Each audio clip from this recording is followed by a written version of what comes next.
Welcome student. Magnetic effect of electric current and magnetism या चॅप्टरच्या last लेक्चरमध्ये आपल्या सर्वांचं स्वागत आहे. विद्यार्थी मित्रांनो, कालच्या लेक्चरमध्ये आपण प्रॉपर्टीज ऑफ डायमॅग्नेटिक, फेरोमॅग्नेटिक आणि पॅरामॅग्नेटिक सबस्टन्स यांच्या काही प्रॉपर्टीज स्टडी केल्या. आजच्या लेक्चरमध्ये आपण फेरोमॅग्नेटिक मटेरियलची एक इम्पॉर्टंट प्रॉपर्टी स्टडी करणारी ती म्हणजे हिस्टेरिसिस. ठीक आहे, टॉपिकचं नाव आपलं मॅग्नेटिक हिस्टेरिसिस. तर मग आता ज्यावेळेस आपण जे काय फेरोमॅग्नेटिक मटेरियल असते, फेरोमॅग्नेटिक मटेरियलला ज्यावेळेस आपण एक्सटर्नल मॅग्नेटिक फील्डमध्ये ठेवतो त्यावेळेस जे काय तिचं बिहेवियर असेल हे बिहेवियर इंटरेस्टिंग असतं. ठीक आहे, इंटरेस्टिंग म्हणून किंवा आपण त्यापासून आपल्याला खूप प्रकारची काय होत असते माहिती मिळत असते. मग याचा जो काही ग्राफ आहे हा कसा असतो, नॉन लिनियर असतो आणि हा काही देत असतो आपल्याला, it gives the history of the magnetic field किंवा जी काही सॅम्पलची हिस्ट्री ती हिस्ट्री काय करत असतो आपल्याला देत असतो. मग कशी देतो हे आपण पाहण्यासाठी हा टॉपिक काय करतो आपण स्टडी करतोय. मग आपण असं कन्सिडर करू की एक समजा तुमचा फेरोमॅग्नेटिक रॉड आहे, this ferromagnetic rod is place in a external magnetic field. ठीक आहे, म्हणजे थोडक्यात सुरुवातीला हा कसा समजा अनमॅग्नेटाइज मटेरियल असणार आहे आणि हे अनमॅग्नेटाइज मटेरियल रॉडच्या फॉर्ममध्ये काय केलं आपण एका सॉल्युडमध्ये काय केलंय ठेवलेलं आहे. ज्यावेळेस आपण तिथून करंट पास करणार, ठीक आहे, म्हणजे when I is passing current is passing through the solenoid the magnetic field is generated which magnetise the rod. ठीक आहे, त्यातून काय होईल, ज्यावेळेस करंट पास होईल त्यावेळेस काय होईल, तो मॅग्नेटाइज करंट सबस्टन्सला म्हणजे मॅग्नेटिक फील्ड प्रोड्यूस होईल आणि सबस्टन्स काय तुमचा मॅग्नेटाइज होईल. ठीक आहे, मग आपल्याकडे मॅग्नेटाइजेशनचा फॉर्म्युला असतो I equal to chi into H. Chi म्हणजे आपण सांगतो मॅग्नेटिक ससेप्टिबिलिटी, म्हणजे जर का आपल्याला मॅग्नेटिक ससेप्टिबिलिटी माहिती असेल आणि एच माहिती असेल तर आपण मॅग्नेटायझेशन इझिली सांगू शकतो. ठीक आहे, म्हणजे याचा अर्थ काय की ह्या टॉपिकमध्ये आपण मॅग्नेटायझेशन आणि मॅग्नेटिक फील्ड इंटेन्सिटीचा काय करणार आहे, ग्राफ काय करणार आहे, प्लॉट करणार आहे. ठीक आहे, मग जे काही मॅग्नेटायझेशन आहे ते आपण लिहिल्या फॉर्ममध्ये. त्याचबरोबर मॅग्नेटिक फील्ड इंटेन्सिटीचं का आपल्या यायची असेल तर मॅग्नेटिक फील्ड इंटेन्सिटी कशी लिहितो आपण, H equal to N into I. N म्हणजे काय असेल नंबर ऑफ वाइंडिंग आणि आय म्हणजे काय असेल current passing through the coil. ठीक आहे, त्याचवरून जर का आपल्याला मॅग्नेटिक फील्ड इंटेन्सिटी काढायची असेल तर आपल्याकडे फॉर्म्युला असतो H upon mu not minus M, म्हणजेच आपण त्याला आय म्हणतो. ठीक आहे, आय म्हणजे तुमचं मॅग्नेटायझेशन, त्याच्यावरून आपल्याला एचची व्हॅल्यू पण काय करतील कॅल्क्युलेट करतील. मग मॅग्नेटिक हिस्टेरिसिसमध्ये आपण जो काही ग्राफ प्लॉट करतोय तो प्लॉट असतो तुमचा magnetisation versus magnetic field intensity. ठीक आहे, मॅग्नेटायझेशन म्हणजे काय आपल्याला माहिती आहे, magnetic dipole moment per unit volume, आणि मॅग्नेटिक फील्ड इंटेन्सिटी म्हणजे काय की the ability of magnetic field to magnetise the substance. ठीक आहे, म्हणजे सबस्टन्सला मॅग्नेटाइज करण्याची काय प्रॉपर्टी आहे त्या प्रॉपर्टीला आपण काय म्हणतो मॅग्नेटिक फील्ड इंटेन्सिटी म्हणतो. मग आता जर का आपण याचा जर ग्राफ प्लॉट केला तर बघा या ठिकाणी आपण सपोज हा जो काही पॉईंट ओ आहे, ठीक आहे, ह्या ओ पॉईंटला आपण काय म्हणू की जे काय मॅग्नेटिक मटेरियल कसं असेल तुमचं नॉन मॅग्नेटाइज असेल. ठीक आहे, की आपण त्याला अनमॅग्नेटाइज म्हणूया, म्हणजे ओ या पॉईंटला काय असेल मटेरियल तुमचं कसं असेल अनमॅग्नेटाइज असेल. मग जर का आता आपण एक्सटर्नल फील्ड इंटेन्सिटी जर का इन्क्रीज केली, ठीक आहे, as we increase the magnetic field intensity then magnetisation is also increases. ठीक आहे, म्हणजे हे जे काय मॅग्नेटायझेशन काय होते की जर का आपण एच इंक्रीज केलं तर मॅग्नेटायझेशन काय होईल इंक्रीज होईल. पण हे जे काय मॅग्नेटायझेशन हे कसं होत असतं, they are increase in non linear. ठीक आहे, याचं जे काय नेचर कसं आहे नॉन लिनियर आहे. मग काय होणार की जसं जसं आपण मॅग्नेटिक फील्ड इंटेन्सिटी इंक्रीज करणार तसं काही मॅग्नेटायझेशन इंक्रीज होईल. पण एक असा पॉईंट येईल की त्या पॉईंट नंतर मॅग्नेटायझेशन काय होणार नाही, इंक्रीज होणार नाही. मग तो जो काय पॉईंट आहे त्या पॉईंटला आपण म्हणतो सॅच्युरेशन पॉईंट. ठीक आहे, म्हणजे या पॉईंट नंतर आपण किती मॅग्नेटिक फील्ड वाढवली तरी सुद्धा काय होणार नाही, मॅग्नेटायझेशन इंक्रीज होणार नाही. ठीक आहे, म्हणजे याचा अर्थ काय की जे काही फेरोमॅग्नेटिक मटेरियल म्हणजे काय डोमेन्स असतील ह्या सगळ्या डोमेन काय झाल्या असतील एक्स्टर्नल मॅग्नेटिक फील्डमध्ये काय असतील अलाइन झालेले असतील. ओके, मग त्यानंतर त्यांची कोणत्याही प्रकारची अलाइनमेंट होणार नाही. म्हणजे याचा अर्थ as we increase the magnetic field intensity there will be no change in the magnetization. मग आता आपण काय करणार की ही जी काय प्रोसेस आहे ही रिव्हर्सिबल नसते. ठीक आहे, म्हणजे दिस प्रोसेस इज नॉट रिव्हर्सिबल. म्हणजे असं का की समजा आपण जर का सॉलिडमध्ये जर का करंट रिड्यूस केला, ठीक आहे, समजा आता मी काय करतो याच्यातला समजा करंट जर का मी रिड्यूस केला तर काय झालं पाहिजे की तिने तो पाथ काय केला पाहिजे पुन्हा रिट्रेस केला पाहिजे, बरोबर. पण ॲक्च्युली असं होत नाही.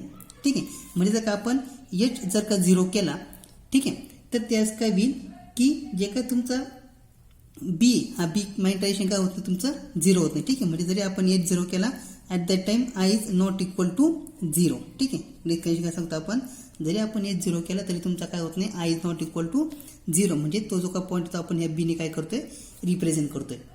म्हणजे ह्या पॉईंटमध्ये काय सांगतो आपण H is equal to 0 but I is not equal to 0. मग ही जी काय व्हॅल्यू असते ह्या व्हॅल्यूला आपण काय म्हणतो रिटेंटिव्हिटी. ठीक आहे बघा, म्हणजे ओ टू बी हे जी काय असेल त्या पॉईंटला कारण आपण रिटेंटिव्हिटी, आणि रिटेंटिव्हिटी म्हणजेच काय सांगतो आपण it measure the magnetic field remaining in a ferromagnetic material when magnetic field intensity is remove. म्हणजे जरी आपण मॅग्नेटिक फील्ड इंटेन्सिटी रिमूव्ह केली तरी सुद्धा जे काय मटेरियलमध्ये जे काय फेरोमॅग्नेटिक मटेरियलमध्ये काय मॅग्नेटिक फील्ड प्रेझेंट असेल किंवा मॅग्नेटायझेशन प्रेझेंट असेल त्याला आपण काय म्हणतो रिटेंटिव्हिटी म्हणतो. ठीक आहे, कंडिशन काय H is equal 0 but I is not equal to 0. आता आपण काय करू की जो काय करंट आहे सॉलिडमधला तो काय करू आता रिव्हर्स डायरेक्शनमध्ये काय करू इन्क्रीज करू. ठीक बघा, आता करंट काय केला आपण रिव्हर्स डायरेक्शनमध्ये काय केला इन्क्रीज केला. मग रिव्हर्स डायरेक्शनमध्ये का आपण करंट इन्क्रीज केला तर एच काय तुमचा निगेटिव्ह होईल आणि त्या सिच्युएशनला आय पण काय तुमचा 0 होईल. म्हणजे त्याचा अर्थ काय की ह्या ठिकाणी आपण काय करतोय की एक एक्सटर्नल फोर्स काय करतो थोडक्यात आपण अप्लाय करतोय, तर ह्या फोर्सच आपण काय म्हणतोय कोरिसिव्ह फोर्स.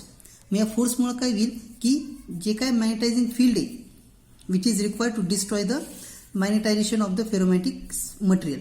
म्हणजे जे काय फेरोमॅग्नेटिक मटेरियल त्या फेरोमॅग्नेटिक मटेरियलमधलं असलेलं जे काय मॅग्नेटायझेशन आहे हे काय करतो आपण पूर्णपणे डिस्ट्रॉय करतोय. ठीक आहे, तर ह्या फोर्सला काय म्हणतो आपण कोरिसिव्ह फोर्स किंवा ती जी काय प्रॉपर्टी त्याला आपण म्हणतो कोरिसिव्हिटी.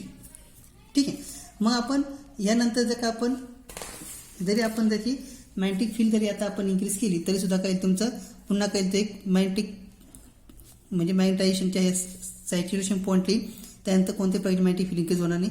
पुन्हा जर का आपण इंटेन्सिटी इन्क्रीज केली तर मॅग्नेटायझेशन इन्क्रीज होईल. ठीक आहे, तर हा ग्राफ काही तुमचा पुन्हा आता या फॉर्ममध्ये काय होतो चेंज होत जाणार. ठीक आहे, म्हणजे याचा अर्थ काय सांगतो आपण की जे काय हिस्टेरिसिस म्हणजेच काय सांगतो आपण की लॅगिंग बिहाइंड. ठीक आहे, म्हणजे काय सांगतो आपण की एच जसं पुढे जाईल तर आय त्याचा कसा असणार काय मागं असणार, म्हणजे आपण त्याला काय म्हणतो मॅग्नेटिक किंवा हिस्टेरिसिस. मग आता जे हिस्टेरिसिस होत असतं ते असते म्हणजे हिस्टेरिसिसचा लॉसही होत असतो. ठीक आहे, हिस्टेरिसिस लॉस म्हणजे काय बघा the area of hysteresis loop is equal to the energy loss per cycle per unit volume. म्हणजे याचा अर्थ काय सांगतो बघा आपण की integration over close surface B dot d H is equal to mu not into I into d H. मग total energy loss कसं लिहितो आपण V into A into n into t, that is V into A into n into t कॅलरीमध्ये. ठीक आहे, म्हणजे एनर्जीचा काय असणार तुमच्या इथं लॉस होणार आहे.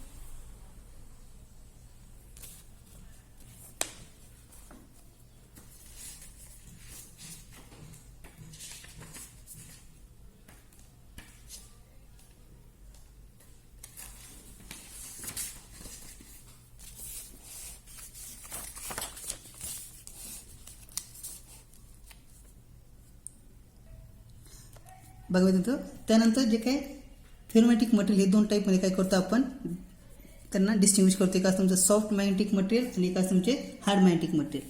मग आता सॉफ्ट मॅग्नेटिक मटेरियल म्हणजे काय की त्यांची रिटेंटिव्हिटी कशी असेल लो असेल, त्यानंतर स्मॉल हिस्टेरिसिस लॉस असेल आणि ते कसे असतील they are suitable for the making electromagnet.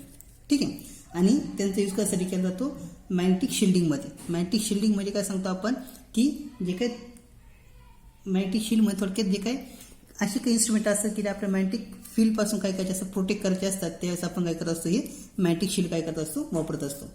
त्यानंतर हार्ड मॅग्नेटिक मटेरियल म्हणजे काय की त्यांची रिटेंटिव्हिटी कशी असेल दे हॅव्हिंग हाय रिटेंटिव्हिटी, त्यानंतर हाय कोरिसिव्हिटी. ठीक आहे, त्यांची जी काही कोरिसिव्हिटी असेल ती पण कशी असेल हाय असेल. त्यानंतर लार्ज हिस्टेरिसिस लॉस. ठीक आहे, जे काही हिस्टेरिसिस लॉस असेल तो कसा पाहिजे याच्यासाठी लार्ज पाहिजे आणि they are suitable for the making permanent magnet. म्हणजे परमनंट मॅग्नेट जर का आपल्याला तयार करायचं असेल त्या ठिकाणी आपल्याला हार्ड मॅग्नेटिक मटेरियल काय करावं लागतात यूज करावं लागतात.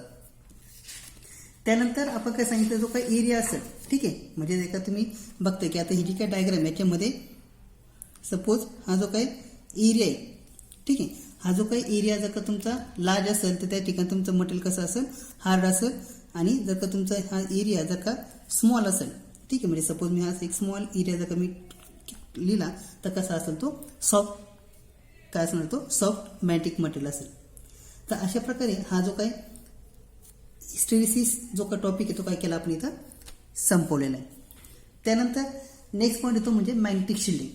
मग आता मॅग्नेटिक शिल्डिंग म्हणजे काय सांगतो आपण की ज्यावेळेस एखादा सॉफ्ट आयर्न रिंग ज्यावेळेस आपण एखाद्या मॅग्नेटिक फील्डमध्ये काय करतोय ठेवतोय ठीक आहे, त्यावेळेस काय होईल की जे काय most of the magnetic field lines काय होतील त्याच्यातून काय होणार आहे त्या रिंगमधून काय होतील पास म्हणजे बाहेरून काय होतील पास होतील, पण रिंगमधून कोणत्याही प्रकारच्या मॅग्नेटिक फील्ड काय होणार नाही पास होणार नाही. ठीक आहे. मग जे काय मॅग्नेटिक फील्ड का पास होत नसतील म्हणजे याचा अर्थ काय, जी काय रिंग असेल ती रिंग काय असेल inside the ring it is protected from the external magnetic field.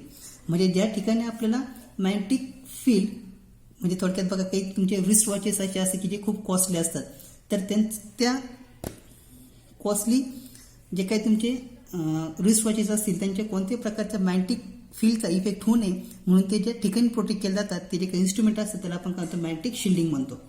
ठीक आहे. मग या मॅग्नेटिक शिल्डिंगचा उपयोग कुठे केला जातो, जे काही सुपर कंडक्टर असतील या सुपर कंडक्टरमध्ये त्याचा यूज केला जातो, त्याला आपण मेसनर इफेक्ट म्हणतो. ठीक आहे. आणि जी काही सुपर कंडक्टर असतील सुपर कंडक्टरची काय मॅग्नेटिक परमिटिव्हिटी असते कशी असते, 0 असते.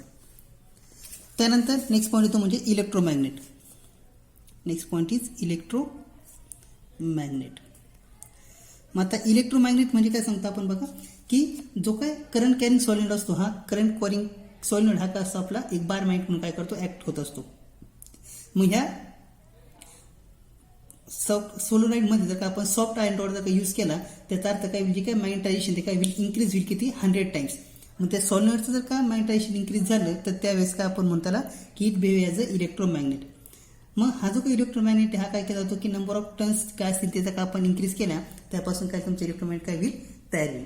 मग हा जो काही इलेक्ट्रोमॅग्नेट असेल एकासाठी यूज केला जातो जनरली इलेक्ट्रिक बेल असतील, इलेक्ट्रिक क्लॉक असतील, त्यानंतर इलेक्ट्रिक वॉटर वॉल्स असतील, टेलिफोन टायफॉर्म असतील त्यामध्ये, त्यानंतर मेडिकल फील्डमध्ये जे काही एक्स्ट्रॅक्टिंग द बुलेट फ्रॉम ह्युमन बॉडीमधून ते बुलेट बाहेर काढण्यासाठी पण यांचा यूज होतो.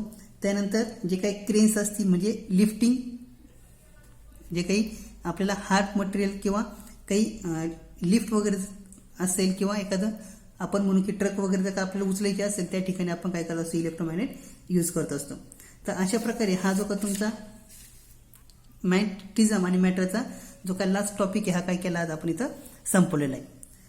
तर या टॉपिकचे एक्सरसाइज नंबर जी काय 2 आहे ते एक्सरसाइज नंबर 2 तुम्हाला काय करायचे सॉल्व्ह करायची की जे काय तुमचे प्रिव्हियस इयरचे क्वेश्चन्स आहेत. त्याचबरोबर question number 88 to question number 134 हे पण तुम्हाला काय करायचे सॉल्व्ह करायचे.